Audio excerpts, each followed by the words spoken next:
the only language the EU understands. This is why Donald Trump has hit out at Brussels. President Donald Trump left leaders at G7 summit angry after he refused to sign the joint statement of world leaders, and accused the European Union for treating the U.S. as its own piggy bank. Drew Liquerman, a Republicans Overseas Spokesperson, told BBC Daily Politics presenter Jo Coburn, "I think this is the only language the European Union will understand. I mean, we had Obama for the last 8 years also threatening tariffs. These trade disputes have been going on for quite some time. I think there is quite a difference between all the partners. I mean, we have China where this is completely different because tariffs are a national security issue.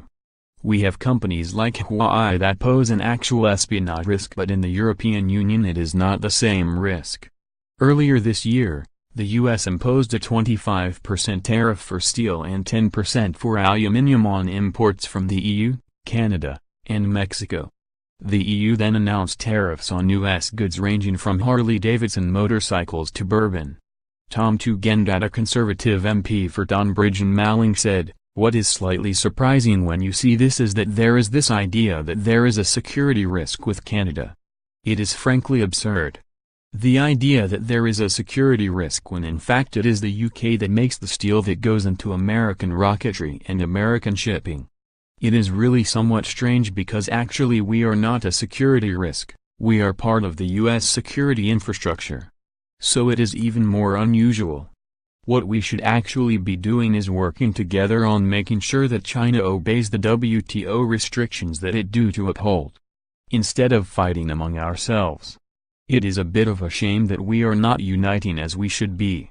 President Donald Trump accused Prime Minister Trudeau of acting meek and mild during meetings at the G7 summit, only to attack the U.S. at a news conference. The Canadian leader then described as insulting Mr. Trump's decision to invoke national security to justify tariffs. Tweeting en route to Singapore, Mr. Trump said he had instructed U.S. officials not to endorse the communiqué as we look at tariffs on automobiles.